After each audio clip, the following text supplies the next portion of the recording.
How's it going, Laser Bruce's up, I'll be Sixkilla, and welcome back to Vigilant Villa. I know we haven't been away from it very long, but there's been a couple of DLCs recently, and honestly, they're pretty fairly priced. But they add new storylines for each individual character.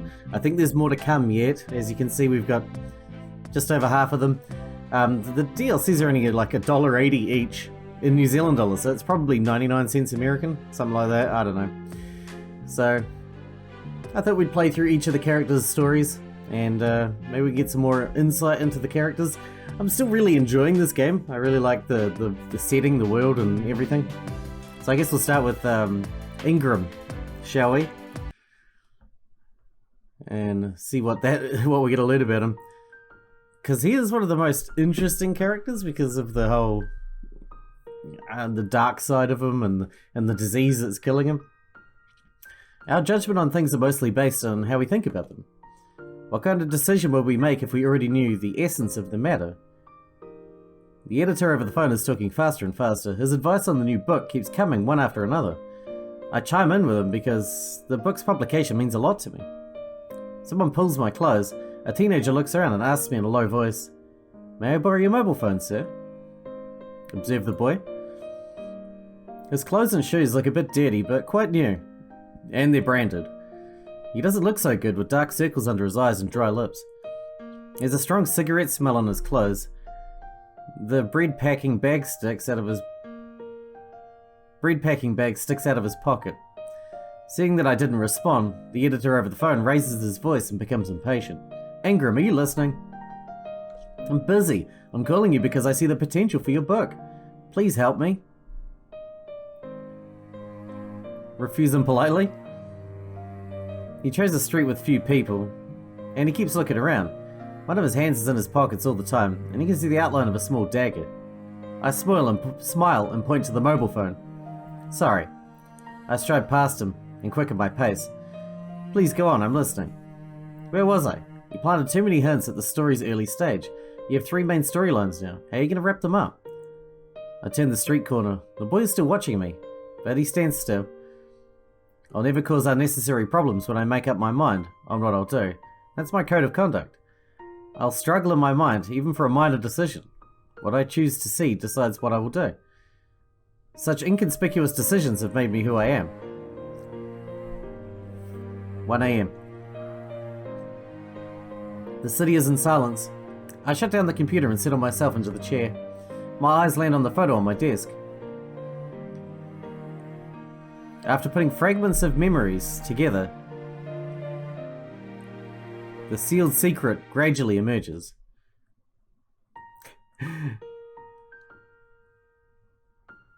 Antecedents? The pituitary gland will secrete some kind of hormone, named oxytocin, when a mother is giving birth. The oxytocin makes the mother and child closer. When the child meets danger, the mother will become much braver and fiercer than usual. It seems like you can find the scientific basis for all emotions, but you can't explain all emotions with science. My arrival was an accident, but this accident changed many things later. Protecting me from the genetic defect became my father's only subject for the rest of his life. He still didn't finish the subject when death came as expected. I couldn't tell what happened exactly at the time. I can only guess how my mother felt based on some of my restored memories. I guess she was struggling with whether or not to continue and whether this was the right thing to do. So this is after the main story. This is after he leaves the villa, after the main plot. But death crushed her fluke and hesitation. She had to move on to protect me. She accepted George He's investment and attached conditions. Speed up the experiment and conduct human trials. She must know how they tricked those kids there, but she had to pretend not to know anything and continue her work. Great pressure and guilt went everywhere with her, every day. She could only wish everything to end sooner. The suppressed emotions were waiting for a flashpoint, then a dramatic scene was played out. She saw me lying on the operating table for the experiment. It was not her illusion out of guilt, it was real. Coldness covered her, and her mind went blank. Then I saw her rushing in the room madly. A new life? Long suppressed guilt and pressure broke through her fake indifference. My mother was on the verge of collapse. She couldn't lie to herself anymore. This must stop immediately. She took me away from that city and that experiment. I caught an illness, but luckily I survived and forgot about everything that had happened there. My condition seemed to get worse. She didn't know when my life would end. She became more guilty. She always avoided me and didn't dare look at me or talk to me. That's depressing, but the nightmare didn't end. She always dreamt of that scene. She woke up in such nightmares every night, sweating and then crying hard. Those memories she wanted to forget became clearer than ever. The fear in those children's eyes, and that child who always thought of her as his mother. She was afraid to look into his eye. His eyes were always filled with confusion and longing. He wanted her care and a bit of love. Such images always hovered in front of her and tortured her. She couldn't get rid of them. She was wrong right from the start. No one can hurt others in the name of love. That's not love, it's selfishness. Day after day, my mother sensed her anomaly. Her mental state got weaker. She became numb and not interested in everything. She became thinner every day. Her withered hands even scared herself. But what can be done to mend it? I think she must make that decision with great determination. She exposed this ugly secret to the sun. Finally, the news attracted enough attention. Maybe everything would be over when it ended. The TV was playing the reporter's interview. There were faces with mosaic and childish voices. Those small figures twiddled their fingers, feeling afraid and confused. None of them remembered. The blocker. That scum. What can he do if he can even erase people's memories? She looked at the TV with her eyes wide open. She breathed heavily and her fingertips were cold. What should she do? What could she do? All of that started because of her selfishness. She could only give up. She cried bitterly and kept saying sorry. She thought it was a mistake that she could never redeem. She started living in pain every day from then on. I can never forget about that day. My full strength resistance was like a cracker that was thrown into the ocean. It dropped silently before it could make any sound. Until that day, the pain was like dark waves that kept drowning her sanity and dragging her down to the abyss of pain. With broken memories and poor clothes, I can't even remember more about her. But at least I know she loved me. Mistakes. My mother drew herself into the experiment. She even ignored me when she was busy. Sometimes she put me at home, sometimes she'd take me to the office. I made a small decision, explore the outside world when she's not around.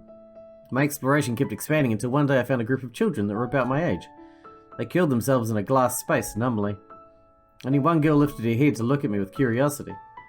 I walked closer to her and knocked on the glass in front of her. "Who are you?" She shook her head and pointed at the number on her clothes. Strange.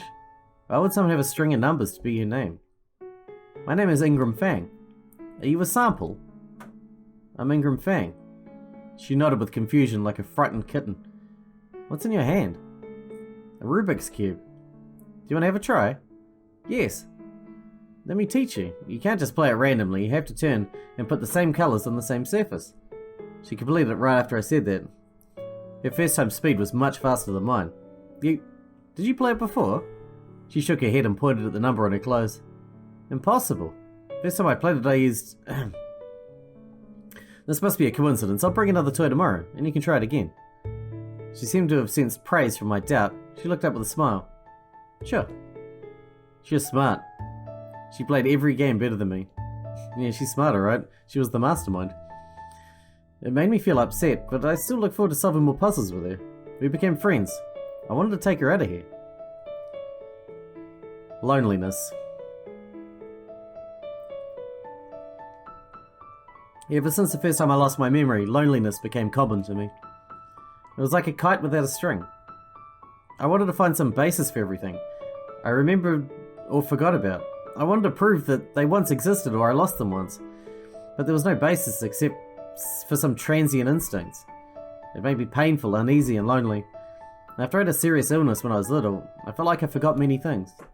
But for a child, he couldn't distinguish memories and dreams anyway. Did I lose a part of memory or forget about a dream? Gradually I chose to believe I'm the latter. My mother's struggle, guilt and avoidance were just indifference to me. Besides playing Rubik's Cubes, puzzles and games that could be finished by one person, I like talking to myself too. There are often two of me in my head, and we can talk to each other as if we wouldn't feel lonely that way. People come and go in the street. Secrets are hidden under their ordinary faces. I like bending over on the windowsill, watching these passers-by with secrets, and talking to another me. Can you see what's special about that, madam? Looks like she has something valuable inside her bag.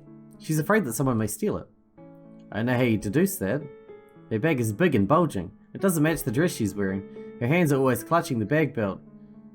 Her right hand often touches the zip, and she's looking around warily. So she may have something valuable or important in her bag. My life gradually became tranquil, except for the fact that I sometimes sensed that everyone was hiding a secret from me. It sounds like paranoia, my man. When I was in primary school, a boy who was about my age had followed me for a while. Hey, come out now, I know you're there. Why do you follow me every day? Don't you need to go home? He never answered me. He suddenly showed up and disappeared. It was like that secret I could never grasp and learn about. Consequences. Tick-tock. The minute hand walks according to its pattern. I throw myself into the couch, playing a Rubik's Cube. The music is soothing. I feel relaxed. Don't you believe yourself? I'm not sure. The period of my coma is getting longer and I don't have the memory of that time. Of course you wouldn't have the memory after passing out. I don't remember it because I passed out or because something happened during it. I can't be sure. I never trust my memories. I always think I've forgotten many important things. This is more serious. You have to trust your judgment, Mr. Fang. Have you caught the guy who was following you? Yes, he was just a private investigator. Why do I sense the disappointment in your tone? I wish he could be the kid who followed me when I was little. That kid made me feel familiar. His appearance is definitely not a coincidence. The doctor smiles politely. I've heard you're preparing your next book. Yeah, I'll go to a more peaceful place, so I won't come here for a while. Okay, then let's call it a day. You're not going back to the villa, are you? I'm your chief physician, Mr. Fang. Since you'll be out of town for a while, I'll send the new medicine to your place. Remember to update the address in time. Sure, thanks. Or is this bit the bit before... Yes, it is. I'll go on my journey to Tulip Villa, as if it's destined. I wish all the secrets that bother me can be revealed here and I can regain my memories. But I don't know if the fears hidden inside the deepest part of my heart will drag me into the abyss, or be reconciled with me at last. The answer may hide in those seemingly inconspicuous choices. Whoa, that was a very sudden end. Alright, I guess we'll just, I know it was very short, but I think we'll just do each character one in a single episode. So it's going to be a short one, but we can knock out all of those and then we'll move on to another game. But yeah, I hope you guys enjoyed it. Thanks for watching, thanks for hanging out with me, and I'll see you in the next one.